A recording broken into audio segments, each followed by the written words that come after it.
opportunity to speak at this. I know that your time is very valuable, so I'll try to be as brief as possible. So just to give you a little bit of background, the RAs of Stony Brook, you can see a cross-section of right here, we're all research assistants, unionized December 5th, 2008, so that's pretty much 2 years ago today. And we've been under contract negotiations ever since. And every day we march closer and closer to getting a contract, but you know, it's a long and arduous process. So the research assistants at Stony Brook are about 740 graduate students, all of whom carry out research on sponsored projects at Stony Brook. We work for PIs, or principal investigators, most of whom are faculty on campus. And we work off of grants, which they apply to. The Research Foundation is a private nonprofit set up by SUNY, and one of the primary purposes of which is to manage these grants that the PIs obtain. The president of the Research Foundation is O'Connor, and Chancellor Zimfer are the leaders of the Research Foundation, and our own Dr. Stanley is a member of the board of directors. So the reason why we unionized the research assistants was to have a unified voice on campus to the Research Foundation. Things that we've been primarily fighting for are things like a livable wage.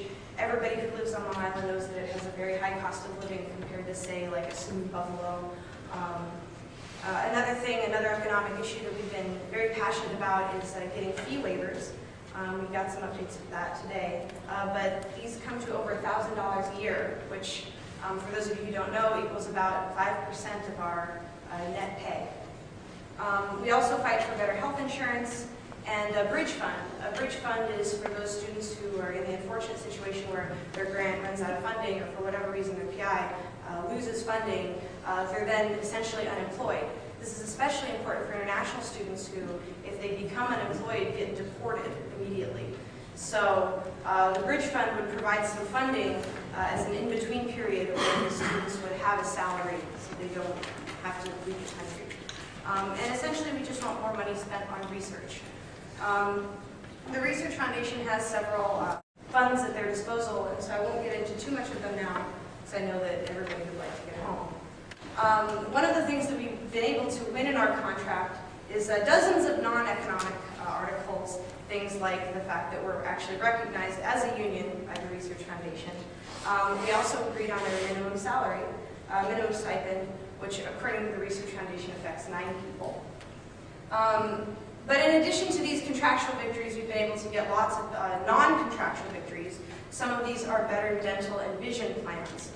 We now get the same dental and vision as the rest of the Research Foundation employees, which is very big because we were on a very scaled down, essentially didn't include anything plan. We also had the transportation fee waived, and we'd like to give a special thank you to President Stanley for helping make that possible, because this is a big part of why we were here, so thank you.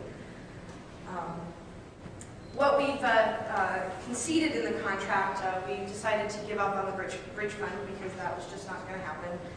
Giving up things like the right to strike and improvements to health insurance as opposed to dental and vision. We've also given up on vacation and anything outside of the contract that's not specifically covered, the Research Foundation can change as they will. So what's left for us to fight for?